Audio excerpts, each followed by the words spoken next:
السلام علیکم ورحمۃ اللہ وبرکاتہ۔ ناظرین کرام، بصیرت آن لائن کے خاص پروگرام میں آپ کا استقبال ہے۔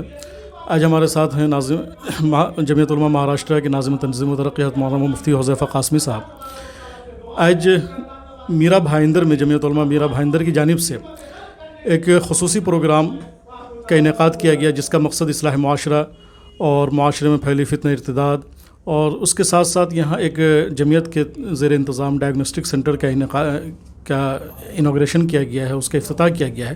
تو اسی سلسلے میں مولانا مفتی حذیفہ صاحب جمعیت علماء میرا بھائندر تشریف لائے اس کے پروگرام میں شرکت کے لیے، اور ابھی پروگرام چل رہا ہے جس میں مفتی انعام صاحب بھی گجرات سے تشریف لائے ہوئے ہیں۔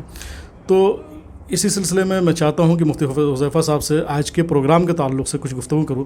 مفتی صاحب، آپ کا ہمارے پروگرام میں استقبال ہے۔ جی دیکھیے، الحمدللہ جمعیت علماء ہند کی مرکزی قیادت کی جانب سے پورے ملک میں اصلاح معاشرہ کے پروگرام اس انداز سے کہ ہم مستورات کو بھی جمع کریں، اپنی بہنوں سے اپنی بات کہیں، خاص طور پر سمجھدار سلجھی ہوئی پڑھی لکھی بہنیں جو ہیں ان کو ہم مطمئن کریں، اسلام کے تعلق سے کنونس کریں، اور ان کے توسط سے ہم سماج میں اپنی بات دیگر بہنوں تک پہنچائیں۔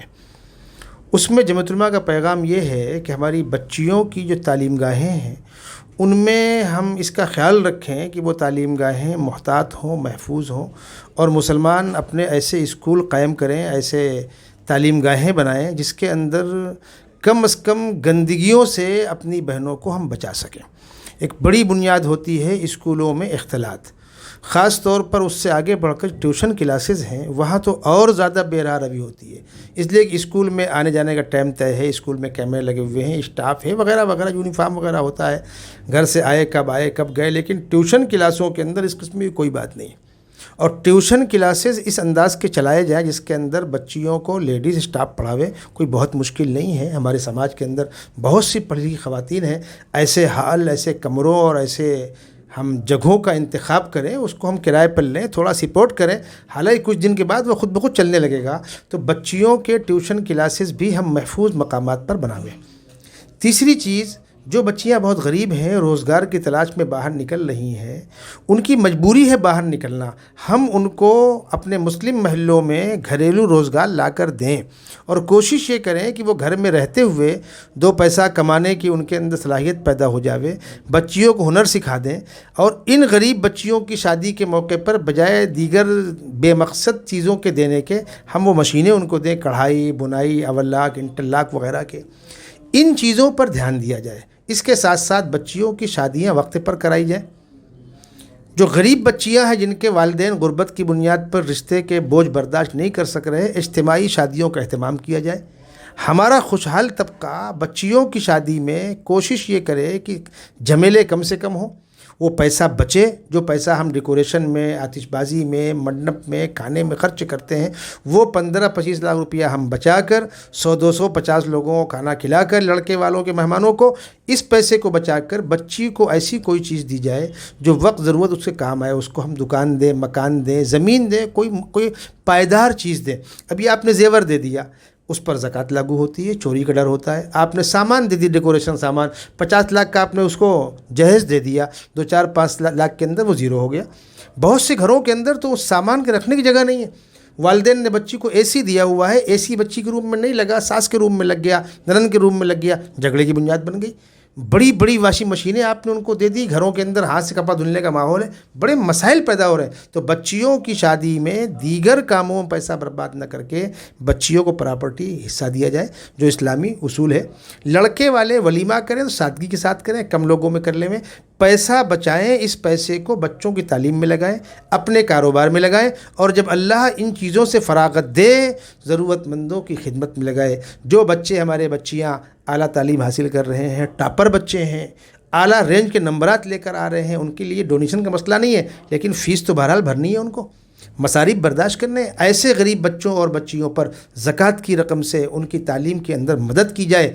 جمعیت علماء کا یہ پیغام ہے امت کے نام، اصلاح معاشرہ میں پرانی روایتی باتیں گھسی پٹی وہ بند کی جائیں، بامقصد زندہ ٹاپک پر گفتگو کی جائے۔ اسی موضوع پر الحمدللہ پورے ملک میں اجلاس ہو رہے ہیں۔ میرا بھی یو پی جانا ہوا، تقریباً 10 بیانات میرے مستورات میں ہوئے۔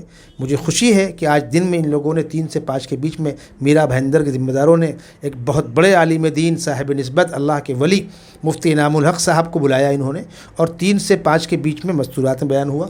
اور ابھی الحمدللہ عصر بعد تو ڈائگنوسٹک سینٹر کا افتتاح ہوا آفس میں، میرا بھائندر جمعیت کے آفس میں، اور ابھی عشاء مغرب بعد سے لے کر پروگرام چل رہا ہے۔ ماشاءاللہ علماء کرام کے قیمتی بیانات ہو رہے ہیں، مفید مشورے آ رہے ہیں، میں نے بھی اپنے طور مشورے دیے ہیں۔ اللہ تبارک و تعالیٰ اس کوشش کو کامیابی سے ہمکنار کرے۔ مفتی صاحب، اصل ایک مسئلہ یہ ہے کہ جو اس وقت پورے ملک میں ارتداد کا مسئلہ چلا ہوا ہے، مہاراشٹر میں بھی بہت سارے معاملات آ رہے ہیں، اس سلسلے میں جمعیت علماء کی کیا کوششیں ہیں، اور اس سلسلے میں جمعیت علماء نے کیا قدم اٹھائے کہ ارتداد کے مسئلے کو، بالخصوص لڑکیوں میں جو ارتداد کا مسئلہ ہے، اس کو روکا جائے؟ اس پر کچھ روشنی۔ جی دیکھیے، سیدھی سی بات یہ ہے کہ ارتداد کی نوبت جو آتی ہے نا، وہ راتوں رات نہیں آ جاتی۔ وہ ذہن گندہ ہو رہا ہے، اسلام کی عظمت ذہنوں سے نکل رہی ہے، حلال و حرام کا احساس نکل گیا، حلال و حرام کی پرواہ نہیں ہے، گھر والوں کی پرواہ نہیں ہے، والدین کی پرواہ نہیں ہے، بچوں کا سرپرستوں سے رشتہ تقریباً ختم ہو چکا ہے، بچیاں بالکل اپنے طور پر آزادانہ زندگی گزارنا چاہ رہی ہیں، ادھر بچے زندگی آزادانہ گزارنا چاہ رہے ہیں۔ سچی بات یہ ہے کہ یہ طرفین سے گندگی ہے، مسلم بچی ہے، ہندو بچہ ہے، ہندو بچی ہے، مسلم بچہ ہے، یہ گندگی طرفین سے ہے۔ لیکن چونکہ اس وقت ایسے حالات ہو گئے، کچھ باطل تنظیمیں تحریکیں اس کو فائننس کر رہی ہیں، سپورٹ کر رہی ہیں، اور خدا نہ خواستہ اگر مسلمان ہندو بچی کو لے کر کے ہنگامہ کھڑا ہو جاتا ہے، صاحب اس پہ کیس کر دو، اور یہ کر دو، گھر میں آگ لگا دو، گاؤں میں آگ لگا دو۔ اور جب ہندو مسلم بچی کو لے کر جا رہا ہے، بچی بالغ ہے، اپنی مرضی کی مالک ہے۔ ہم جس دور سے گزر رہے ہیں، جس تعصب کے ماحول میں ہم جی رہے ہیں، تو یہ تسلیم کرنا ہوگا کہ یہ گندگی ایک دن تیار نہیں ہو گئی ہے، یہ راتوں رات پیدا نہیں ہو گئی ہے۔ پہلے خون گندا ہوا ہے، پھر پھوڑے پھنسے نکلے ہیں، اب جا کر کے وہ مرض پھوٹ کر بہہ رہا ہے، اور وہ کینسر شکل اختیار کر گیا، یا وہ ناسور بن گیا۔ اس کنڈیشن میں ہمارے اللہ کے نیک بندے بہت سے، جمعیت علماء مہاراشٹر کی ہماری صوبائی میٹنگ کے اندر بات آئی تھی پونا کے اندر، اس سے کیسے نمٹنا، طریقوں پر گفتگو ہوئی ہے، ملاقاتیں ہو رہی ہیں، سمجھایا بجھایا جا رہا ہے۔ لیکن ہم کو اصل کوشش یہ کرنی ہے کہ مکان میں پانی بہہ کر نیچے تک آ رہا ہے، تو بجائے یہاں پچھا مارنے کے تو ہم ماریں گے، بستر گیلا ہوا ہے، آ کہاں سے رہا ہے، کیوں آ رہا ہے، پترا ہم وہاں لگاویں، پانی کے آنے کو ہم وہاں روکیں۔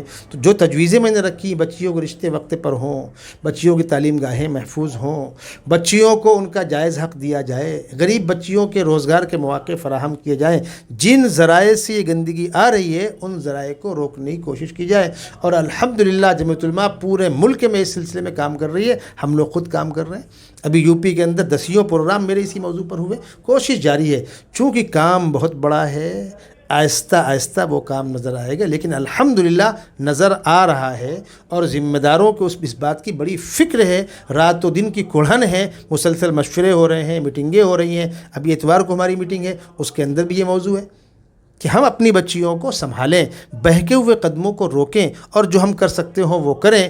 قرب قیامت کا دور ہے، دجالی فتنوں کا دور ہے، نوجوان بھی، مرد بھی آزاد ہیں، بچیاں بھی آزاد ہیں، اور ہر شخص کے ہاتھ میں اینڈرائڈ موبائل ہے، گندگیاں ہماری جیب کے اندر رکھی ہوئی ہیں، والدین کے بچوں سے رشتہ نہیں ہے، ماؤں کا بیٹیوں سے رشتہ نہیں ہے، کوئی کسی کو پوچھنے والا نہیں ہے، ہر شخص زندگی آزاد گزار رہا ہے، اور شیطان اپنا کام کر رہا ہے۔ اللہ تبارک و تعالیٰ امت کی حفاظت فرمائے۔